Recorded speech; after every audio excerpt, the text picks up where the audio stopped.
जो कभी संघर्ष से परिचित नहीं होता, इतिहास गवाह है, वो कभी चर्चित नहीं होता है। नमस्कार दोस्तों, स्वागत आप सभी का आपके अपने चैनल बेसिक नॉलेज में। जी हाँ दोस्तों, संघर्ष अर्थात कि जो आप लोग मेहनत से भी पढ़ाई कर रहे हो, ठीक है, जो मेहनत से पढ़ाई कर रहे हैं, रेगुलर वीडियोस देख रहे हैं, अपना खुद से सेल्फ स्टडी कर रहे हैं, जरूर उसका रिजल्ट 100% अच्छा ही होगा। ठीक है, आज दोस्तों आप लोग लेकर आए सोशल साइंस का सब्जेक्टिव क्वेश्चन का बहुत ही वायरल क्वेश्चन, इसमें से एग्जाम में क्वेश्चन जरूर देखने को मिलेंगे। तो एक एक क्वेश्चन को देखना, सारे दोस्तों को शेयर कर देना। आप लोग 12 फरवरी फर्स्ट सिटिंग में सोशल साइंस का परीक्षा होने वाला है, इसके लिए बहुत इंपॉर्टेंट वीडियोस है, सभी दोस्तों को फटाफट से शेयर कर दो। ठीक है, इसी प्रकार आप लोग सब्जेक्टिव का पेपर रहेगा, उत्तर पुस्तिका रहेगा, उसमें उत्तर लिखना पड़ेगा जैसा आपको दिखाई मिल रहा है। तो चलिए क्वेश्चंस को देखते हैं आप लोग। अभी इसमें हम लोग अति लघु और लघु उत्तरीय क्वेश्चंस देखने वाले हैं, बहुत शानदार शानदार A1 क्वेश्चन है। तो एक एक क्वेश्चन को देखना, ठीक है, और वीडियो को ज्यादा से ज्यादा शेयर करना, और अच्छा लगे तो प्लीज एक प्यारा सा लाइक कर देना, और हाँ कमेंट भी कर देना ताकि मुझे भी अच्छा लगे। क्या बोलते हो दोस्तों? चलो दोस्तों शुरू करते हैं। तो दोस्तों सबसे पहला सवाल हम लोग का है कि प्रथम विश्व युद्ध के बाद विश्व को किस संकट का सामना करना पड़ा। दोस्तों प्रथम विश्व युद्ध यानी जो 1914 से लेकर के 1918 तक चला था, ऑब्जेक्टिव में ये भी पूछ सकता है, सुन लो। ठीक है, इसके दौरान, इसके बाद विश्व में कौन सा संकट आ पड़ा था? तो देखो, प्रथम विश्व युद्ध के बाद विश्व के प्रत्येक देश को महान आर्थिक क्षति का सामना करना। और देखो मैं आप लोगों को कभी भी रटने के लिए नहीं कहता हूं, और अभी भी नहीं कह रहा हूं, समझ जाओ क्या बोल रहा है। प्रथम विश्व जब हुआ दोस्तों, उसके बाद क्या, जो भी जितने सारे देश हैं, महान आर्थिक क्षति मतलब आर्थिक क्षति की दृष्टि मतलब पैसा की दृष्टि से। अब भाई युद्ध होगा तो लॉस तो होगा ही, कितने लोग मारे गए, जान कितनी जानें खत्म हो गई, ठीक है, कितना पैसा बर्बाद हुआ, गोली बारूद, घोड़े हाथी में, बंदूक में, ठीक है। तो क्या महान आर्थिक क्षति का सामना करना पड़ा? भाई उतना जो पैसा खत्म हुआ किसका? सभी देशों का ही हुआ ना। तो सभी देशों को महान आर्थिक क्षति यानी पैसों की दृष्टि से बहुत कम ही झेलना पड़ा। ठीक है, चलिए अगला सवाल है, जॉबर कौन होते थे? जैसा नाम वैसा काम। जॉबर मतलब जॉब देने वाला। तो क्या है, जॉबर कोई पुराना और विश्वस्त कर्मचारी होता था, मतलब कोई पुराना और विश्वस्त, किसी भी कंपनी का कोई एक विश्वासी पुराना काम करने वाला आदमी होता था। वो अपने गांव से लोगों को लाता था और उन्हें शहर में बसने के लिए नौकरी दिलाने में सहायता करता था। ठीक है, क्या बोलता, मतलब कंपनी वाला बोलता था, ए भाई यहाँ पे वैकेंसी है, नौकरी करना है तो किसी को बुला लेना। ठीक है, तो क्या करता था, वो गांव में जाता था, गांव में अपने जो जान पहचान होता था उनको ले आता था, शहर में लाकर उसको रखता था, घर दिला देता था, कंपनी में नौकरी ज्वाइन करवा देता था। भाई लाभ ही लाभ, उस क्या जिसको नौकरी में लगा उससे भी कमीशन ले लिया और कंपनी से भी कमीशन ले लिया। तो जॉबर क्या, किसी कंपनी का ही आदमी होता था, ठीक है, जो गांव से लोगों को लाता था और शहर में रहने बसने नौकरी दिलाने में हेल्प करता था। जीवाश्म ऊर्जा के उदाहरण दे। ठीक है, और अगर दोस्तों वीडियो अच्छा लग रहा है ना, प्लीज एक प्यारा सा कमेंट जरूर कर दीजिएगा ताकि मुझे भी अच्छा लगे, और हाँ शेयर जरूर कर दीजिएगा ताकि देखिए आपका एक शेयर ना किसी को बहुत ज़्यादा फायदा का पहुंचा सकता है। देखिए, कोयला, पेट्रोलियम तथा प्राकृतिक गैस जीवाश्म के उदाहरण है। जीवाश्म मतलब जीवों के अंश से प्राप्त होता है, उसे बोलते हैं जीवाश्म उदाहरण, मतलब कभी जीवाश्म गैस, ठीक है, या जीवाश्म ऊर्जा जो बोलो, तो जो कभी जीवों का पार्ट रहा होगा, मतलब उस जीवित प्राणी, जीवित पेड़ पौधे का अंश रहा होगा। कोयला भाई जो हजारों लाखों करोड़ों वर्ष पहले पेड़ पौधे जमीन के अंदर दब गए थे, फिर कोयले का निर्माण हुआ, तो कभी तो जीवित था पेड़ पौधा। पेट्रोलियम जो बहुत से जीव जंतु दब गए, मर गए, सड़ गए, गल गए और उससे पेट्रोलियम पदार्थ बना। प्राकृतिक गैस बोल सकते हो, मीथेन, इथेन, सब वही सड़े गले चीजों से दबने के कारण हुआ है। तो पहले तो कभी जीवों का अंश रहा होगा। जीवाश्म ऊर्जा के उदाहरण यहाँ तक कि उपले मतलब जानते हो ना, उपले। अब लोकल भाषा में इसको बहुत कोई अलग अलग नामों से पुकारते हैं, तो आप लोग किस नाम से पुकारते हो कमेंट में बोल देना। आगे देखो, किसी दो राष्ट्रीय राजनीतिक दल का नाम बोला। राष्ट्रीय राजनीतिक दल मतलब राष्ट्रीय दल, तो एक हो गया बीजेपी यानी भारतीय जनता पार्टी, जो मोदी चाचा का पार्टी है, ठीक है, जिसका नेतृत्व अभी मतलब उसी के दल के नेता जो मोदी जी है वो अभी देश के प्रधानमंत्री है। और भारतीय राष्ट्रीय कांग्रेस, राहुल गांधी, नाम तो सुने होंगे, सोनिया गांधी। अगला प्रश्न है, राजनीतिक दलों के समक्ष वंशवाद की चुनौती क्या है? तो देखो, राजनीतिक दलों के अधिकतर नेता राजनीति में ऊंचे ऊंचे पदों पर अपने करीबी रिश्तेदारों और नजदीकी सदस्यों को स्थान देते हैं। मतलब क्या बोल रहा है, जो राजनीतिक दल है दोस्तों, उसके समक्ष वंशवाद की चुनौती क्या है? वंशवाद में क्या दिक्कत होता है? तो वंशवाद अर्थात कि भाई राजा का बेटा ही राजा बनेगा, ठीक है, लेकिन अब ऐसा नहीं होता है, राजा का बेटा राजा नहीं बनेगा, राजा वही होगा जो सच में हकदार होगा, समझ रहे हो। तो वंशवाद मतलब वही कि राजा का बेटा राजा बने आ रहा है, भाई जो इसके पहले घर का कोई प्रधानमंत्री था उसका बेटा प्रधानमंत्री बन गया, फिर आगे देखो उसका बेटी प्रधानमंत्री बन गया, फिर उसका बेटा का बेटा बेटी प्रधानमंत्री बन रहा है, इस प्रकार से। लेकिन ये बहुत ही गलत बात है भाई, जो सक्षम है, जो सच में देश को चलाने लायक, उसी को तो प्रधानमंत्री बनना चाहिए ना। जैसे क्या, राजनीतिक दलों के अधिकतर नेता राजनीति में ऊंचे ऊंचे पदों पर अपने करीबी रिश्तेदारों और नजदीकी सदस्यों को स्थान देते हैं, जिसके कारण कई बार अनुभवहीन लोग ऊंचे पदों पर पहुंच जाते हैं। मान लो कोई मंत्री का पद खाली है भाई, ठीक है, अपना किसी को दे दिया, मान लो चुनाव में जीत गया, अब उसको ये अनुभव ही नहीं है सत्ता चलाने का, बट उसको बना दिया मंत्री, तो क्या खाक होगा। अब झारखंड का ये हाल देख सकते हो, किसी भी डिपार्टमेंट में एक अच्छा मंत्री नहीं मिला हुआ है। ठीक है, शिक्षा विभाग की बात कर लो, जरा सा भी ध्यान नहीं है झारखंड सरकार का। चलो अगला सवाल देखो, वाणिज्यिक बैंक से क्या तात्पर्य। वाणिज्यिक बैंक मतलब क्या होता है? वाणिज्यिक बैंक उन बैंकों को कहते हैं जो लोगों से धन जमा लेती है तथा व्यवसाय के लिए ऋण देती है। एक बार ऋण होगा, ठीक है, दो बार नहीं, ऋण देती है। मतलब हम लोग जो भी बैंक में पैसा जमा करते हैं वो वाणिज्यिक बैंक ही है। क्यों? क्योंकि हम लोग उसमें पैसा जमा देते हैं और क्या, वो ऋण के लिए, जिसको ऋण की जरूरत है उसको ऋण देता है, और जिसको ऋण देता है भाई उससे भी पैसा लेता है। आपको समझ में, आपको पता होना चाहिए ना कि बैंक को लाभ कैसे प्राप्त होता है। तो आप मान लो बैंक में 1 लाख जमा किए, ठीक है, कि आपको सूद कितना दे रहा है, मान लो 3% दे रहा है बैंक, ठीक है, कितना 3%। अब वो किसी को ऋण दे रहा है ना भाई, उससे 10% वसूल रहा है, तो सीधा से 7% का लाभ बैंक कमा रहा है। ऐसे ही समझ रहे हो, ऐसे ही चलता है भाई। आगे देखो, वैश्वीकरण क्या है? तो विश्व के विभिन्न देशों के बीच अर्थव्यवस्था के परस्पर जुड़ाव को क्या बोलते हैं? वैश्वीकरण। मतलब सर, मतलब देखो, विश्व के विभिन्न देश, मान लो बहुत सारा देश है, ठीक है, तो ये देश इस देश से व्यापार कर सकता है, ये वाला देश इस यहाँ का व्यापार कर सकता है, यहाँ और एक देश है ये आके यहाँ व्यापार कर सकता है, यहाँ के, मतलब विभिन्न देशों के बीच जो परस्पर जुड़ाव होता है ना, अर्थव्यवस्था का, वाणिज्य का, व्यवसाय का जुड़ाव होता है, चीज़ों का आदान प्रदान होता है, ठीक है। बहुत सारे देश एक जगह पर दूसरे देशों में जाकर व्यवसाय कर सकते हैं, जैसे भारत जाकर अमेरिका में भी व्यवसाय कर सकता है।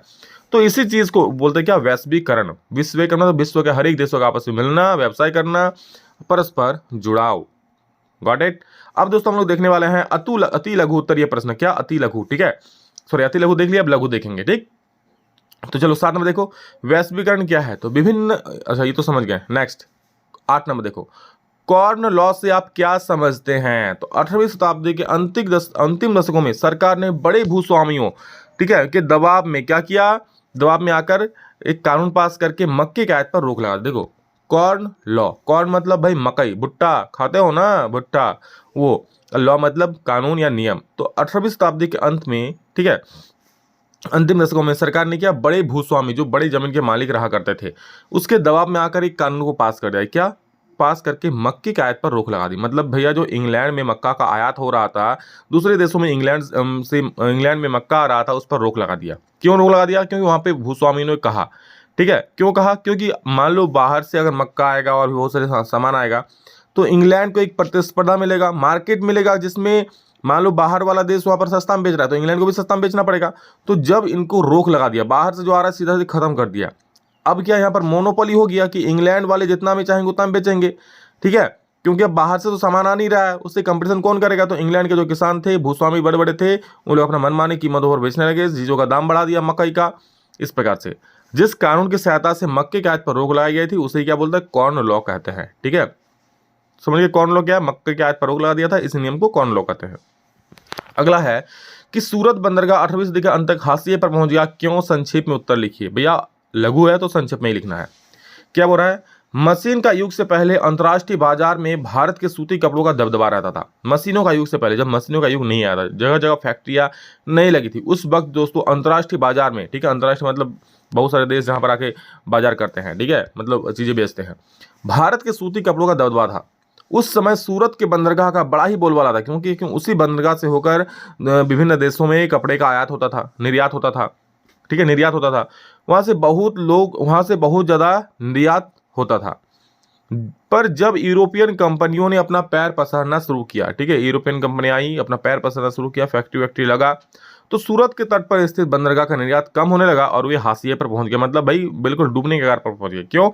क्योंकि जब यूरोपीय कंपनी आई, बड़े बड़े फैक्ट्री लगे, तो भाई सस्ते में माल उपलब्ध कराने लगे, ठीक है, भले क्वालिटी से अब भारत जैसा क्वालिटी नहीं दे पाया, बट भारत से बहुत सारा सस्ता में सामान दे रहा था, कपड़े दे रहा था, तो भारत से क्या हुआ, निर्यात धीरे धीरे घट गया। और जो दोस्तों सूरत के बंदरगाह मतलब होता है जहाजों का स्टेशन, जहां पर जैसे टेकर स्टैंड होता है, रेलवे स्टेशन होता है, उस प्रकार जहाजों का स्टेशन जहां पर सभी जहाज आकर रुकते हैं उसको बोलता है बंदरगाह। तो अब जब निर्यात नहीं होने लगा ना, तो क्या बंदरगाह ठप पड़ गया, ठीक है, वहां पर दुकान उकानें कम हो गई, तो इस प्रकार ये हाशिए पर पहुंच गया। अगला सवाल है, भारत के प्रमुख कोयला क्षेत्रों के नाम दे।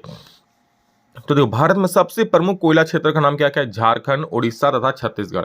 इन जो 3 राज्य इसमें बहुत ही प्रमुख रूप से कोयला पाए थे, झारखंड, उड़ीसा और छत्तीसगढ़। इसके अलावा बहुत से नदी घाटी क्षेत्रों में भी, मतलब नदी घाटी क्षेत्र होता है उसमें भी बहुत सारे प्रमुख रूप से कोयला पाया जाता है, ठीक है। तो याद रखना झारखंड, छत्तीसगढ़, उड़ीसा मुख्य रूप से है। इसका कई नदी घाटी भी है जहाँ पर, नदी घाटी क्षेत्र जहाँ पर भी कोयला पाई जाती है। अगला है राजनीतिक दलों के सुधारों के उपाय के बारे में बताएं। राजनीतिक दलों के सुधार के उपायों के बारे में बताएं। तो देखो, राजनीतिक दलों में सुधार के लिए निम्नलिखित प्रयास किए गए। क्या किया? बोल रहा है राजनीतिक दलों के सुधार के उपाय, मतलब राजनीतिक दल सुधार होगा इसके बारे में क्या क्या उपाय हम लोग कर सकते हैं। सबसे पहला उपाय है ये है कि उच्चतम न्यायालय ने पैसे और अपराधियों का प्रभाव कम करने के लिए एक आदेश जारी किया कि ऐसे तो कोई भी पैसे के बल पर चुनाव जीत सकता है, चलो भाई पैसा बांट देगा। तो उच्चतम न्यायालय ने क्या कि नहीं भाई, कोई भी चुनाव होगा उससे पहले उसका बैकग्राउंड जांचा जाएगा, अपराधी तो नहीं है, नहीं तो पैसे और अपराधी के बल पर क्या काम कम करने के लिए आदेश जारी कर दिया है कि भाई कोई भी अगर चुनाव होगा तो उससे पहले अपराधियों का बैकग्राउंड जांचा जाएगा, वो अपराधी अगर पकड़ा होगा तो उसको चुनाव में हिस्सा लेने नहीं दिया जाएगा। अगला क्या, चुनाव लड़ने वाले हर उम्मीदवार को अपने संपत्ति का ब्यौरे का शपथ पत्र देना अनिवार्य कर दिया है। मतलब भाई कितना रोकड़ा है उसके पास, कितना मनी है, शपथ पत्र देना होगा, ठीक है। उसके बाद विधायकों सांसदों को दल बदल रोकने के लिए संविधान में संशोधन किया गया। ये नहीं कि चलो भाई चुनाव हम जीते एक पार्टी से, मान लो भाजपा से हम चुनाव जीत गए और भाजपा वाले बोल रहा भाई तू चुनाव जीत गया बढ़िया, बट तुझे अच्छा मंत्री पद नहीं देंगे, ठीक है, तुझे मंत्री पद नहीं देंगे। चुनाव जीतता है, कोई विधायक बनता है उसका, उसको मंत्री बनाता है, ठीक है, कोई कोई बनता है कोई नहीं बनता है। तो भाजपा वाले ने क्या कहा कि भाई तुझे हम मंत्री नहीं बनाएंगे क्योंकि मंत्री का पद फुल हो चुका है। तो इसने क्या किया भाई, चल गया जेएमएम के साथ, बोला भाई तू आ मेरे साथ मेरे पार्टी में, मैं तुझे एक अच्छा सा मंत्री पद दे दूंगा, ठीक है। तो इस प्रकार से दोस्तों क्या, इसको एक यहाँ पर मंत्री पद दे दिया। और ये जो था ये आदमी, ये शख्स दो क्या बोलता है इसको, दल बदलू बोलता है इसको, ठीक है, इसको क्या बोलता है दल बदलू, क्योंकि दल बदल लिया, चुनाव जीता भाजपा से, बीजेपी से, मोदी के नाम से, चल गया दूसरा पार्टी में जेएमएम में, ठीक है, वहां पर जाकर मंत्री बन गया। क्यों? क्योंकि यहाँ मान लो उस वक्त जेएमएम का सरकार हुआ और यहाँ पर जाके चल गया, उसका अपना पार्टी बना लिया और उसको मन मांगा क्या मिल रहा है, मंत्री पद मिल गया और जेएमएम को एक विधायक मिल गया। इस प्रकार से होता है, ठीक है। लोकतंत्र किस प्रकार वैध शासन व्यवस्था है? बोला लोकतंत्र किस प्रकार वैध शासन व्यवस्था। देखो, लोकतंत्र एक वैध शासन व्यवस्था है। लोकतंत्र में जनता के समर्थन के बिना कोई भी सरकार नहीं बन सकती, समझे। क्या जनता अगर आपको सपोर्ट नहीं करेगी, जनता किसी को वोट नहीं देगी, मान लो 4 आदमी चुनाव में खड़ा है, जनता इसको वोट नहीं देगी, इसको वोट नहीं देगी, इसको नहीं देगी, इसको देगी, तो जीतेगा कौन भाई? यही जीतेगा ना। तो जनता के सपोर्ट के बिना कोई भी पार्टी जीत सकता है? बिल्कुल नहीं जीत सकता है। जनता के समर्थन के बिना कोई भी सरकार नहीं बन सकता। यह केवल लोकतंत्र में ही संभव है, ठीक है, कि जनता सपोर्ट करेगा तभी सरकार बनेगा। जब कोई सरकार अल्पमत में आ जाती है तो उसे त्याग पत्र देना पड़ता है और उसकी वैधता खत्म। और जब कोई सरकार अल्पमत में आ जाती है, ठीक है, मतलब मान लो चुनाव अच्छा से हुआ लेकिन उसमें क्या उनको पूरा फुल मत में, बहुमत में नहीं आ पाया, अल्पमत में आया, ठीक है। मान लो कोई चुनाव, एक शासक है अभी राजा बना हुआ है, फिर से जब चुनाव हुआ तो इसको वोट कम मिल गया जबकि दूसरा पार्टी को वोट ज्यादा मिला, तो इसको त्याग पत्र देना पड़ता है और इसको सौंपना पड़ता है, समझ रहे हो। तो जब कोई सत्ता में अल्पमत में आ जाता है तो उसको त्याग पत्र देना पड़ता है और उसकी वैधता खत्म हो जाती है, फिर नया सरकार बनता है, समझ रहे हो। विकास में ऋण की भूमिका का विश्लेषण कीजिए। किसी भी देश, किसी भी राज्य का जो विकास, डेवलपमेंट होता है उसमें ऋण यानी कि जो उधारी होता है उसका क्या होता है, लोन। देखो क्या होता है भूमिका, देखो विकास में ऋण की बहुत ही महत्वपूर्ण भूमिका होती है। क्या? कोई भी व्यक्ति ऋण लेकर नया कारोबार शुरू कर सकता है, नया उद्योग लगा सकता है। मान लो आप उधार ले रहे हो, बैंक से ऋण ले रहे हो, लोन ले रहे हो, लोन लेना ऋण लेना एक ही बात है, ठीक है। तो आप उद्योग लगा सकते हो, अपना कुछ नया व्यवसाय शुरू कर सकते हो, ठीक है, या वस्तुओं का व्यापार कर सकता है जिससे उसकी आय में वृद्धि हो सकती है, कुछ भी किसी भी चीज़ का व्यापार कर सकता है और उसका जीवन स्तर सुधरता है। अतः ऋण देश के विकास के लिए बहुत ही महत्वपूर्ण भूमिका निभाती है। भाई जितने बड़े बड़े फैक्ट्री होते हैं, बड़ी बड़ी कंपनियां, वो बैंकों से ऋण लेती है और अपना कारोबार आगे बढ़ाता है, ठीक है। फिर जैसे उस व्यवसाय से अपना मुनाफा होता है, बैंकों को धीरे धीरे ऋण लौटाना शुरू कर देता है। लेकिन वहीं अगर जब कंपनियां डूब जाती है तो बैंकों को ऋण लौटा नहीं पाती है और बैंक भी डूब जाता है। जैसे विजय माल्या केस में हुआ, भाग गया तो वो, ठीक है, बैंकों से कर्ज लेकर के। तो इस प्रकार से होता है। तो मेनली सभी लोग ऐसा नहीं होता है, बैंक जो ऋण देते हैं भाई ताकि वो लोग भी आगे बढ़े, ठीक है, ऋण देता है ताकि देश का भी विकास हो, कई लोगों को काम मिलता है वहाँ पर, क्लियर। चलो आगे देखो, बोला ऋण की शर्तों का उल्लेख करें। ऋण के क्या क्या शर्त, आप जब बैंकों से ऋण नहीं जाओगे तो कुछ तो लोग शर्त बोले, कुछ तो कंडीशन बोलेंगे। ये सवाल मैं पहले भी कवर करा चुका हूँ, फिर से एक बार देख लो, रिवाइज हो जाएगा। इसलिए मैं कहता हूँ हर ही वीडियो को देखो। आप लोग का लाइव हो रहा है उसमें लगातार ऑब्जेक्टिव का हो रहा है अच्छे से क्लास, उसको देखो। और सब्जेक्टिव के लिए आप रिकॉर्डेड एक भी वीडियो मिस मत करना, क्योंकि इसमें बहुत अच्छी अच्छी चीज़ें बताई जाएगा आप लोगों को, ठीक है। तो मिस मत करना मेरे भाई, ठीक है। चलो देखो अब क्या है। सबसे पहला, ऋण लेने वाले बैंकों को अपनी आय का प्रमाण पत्र देना पड़ता है। जो ऋण ले रहे हैं ना उसको अपनी आय का प्रमाण पत्र देना पड़ेगा कि कितना इनकम, मतलब इनकम सर्टिफिकेट देना पड़ेगा कि चलो भाई हम मेरा आय इतना हो रहा है। नहीं तो मान लो आय नहीं है, आय कमा रहा है 2 रुपया और लोन ले लिया 100 रुपया। मैं बात बोल रहा हूँ, कमा रहा है 2,000, लोन ले लिया 1 लाख, क्या वो लौटा पाएगा? नहीं ना लौटा पाएगा उतना जल्दी। तो बैंकों को सबसे पहले आय का शपथ पत्र देना पड़ा होगा। और बैंक दोस्तों उन लोगों को ज़्यादा ऋण देती है जो लोग पैसा लौटा पाएगा, देखता है भाई इसके अकाउंट में पैसा अच्छा है फिर भी ऋण ले रहा है, या फिर ये आदमी कहीं पर नौकरी कर रहा है तो उसको पता है कि नौकरी से उसको मंथली पैसा आता रहेगा, वहाँ से हमको ऋण का वापस मिलता रहेगा, इसलिए आय का प्रमाण पत्र लेता है कितना कमा रहा है वो। सिक्योरिटी के रूप में बैंक में कुछ जमा करना पड़ता है, कुछ या तो हो सकता है आपका जमीन का कागजात, या फिर आप जो पढ़ लिख रहे हो उसका कागजात कुछ जमा करना पड़ता है सिक्योरिटी के रूप में। ऋण लेने के लिए गारंटर का होना आवश्यक है, ठीक है, ऋण लेने के लिए गारंटर का होना आवश्यक है कि भाई आप ऋण ले रहे हो उसके लिए कोई तो एक शपथ देगा कि हाँ चलो भाई ये आदमी अच्छा है, ये आदमी पैसा लौटा देगा, अगर नहीं लौटाए तो मैं लौटाऊंगा मतलब ऐसा मत करने जाना, गारंटर बनोगे तो भाई अगर मान लो वो आदमी आपको पैसा नहीं लौटा है बैंक को तो आपको लौटाना पड़ेगा, गारंटर का मतलब ये होता है, ठीक है। तो सोच समझ कर किसी गारंटर बनना एक अच्छा एडवाइस है, ठीक है। तो गारंटर होना चाहिए कि आपके साथ कोई आदमी जाएगा वो गारंटी देगा कि हाँ ये अच्छा है, ऋण लौटा देगा, इस प्रकार से। इसके बाद दोस्तों आप लोगों का दीर्घ उत्तर यह है जो कि मैं नेक्स्ट वीडियो में बताऊंगा, इंतजार कीजिए। और उससे पहले इस वीडियो को फैला दीजिए, झारखंड के हर एक कोने कोने में फैला दीजिए, ठीक है, ताकि मुझे भी अच्छा लगे और आप लोग भी अच्छे से आगे बढ़ो। तो एक शेयर से कि आपको कुछ जाएगा नहीं, बट किसी और को अच्छा होगा, और किसी का अच्छा करोगे भाई डायरेक्टली इनडायरेक्टली आपका अच्छा जरूर होगा, ठीक है।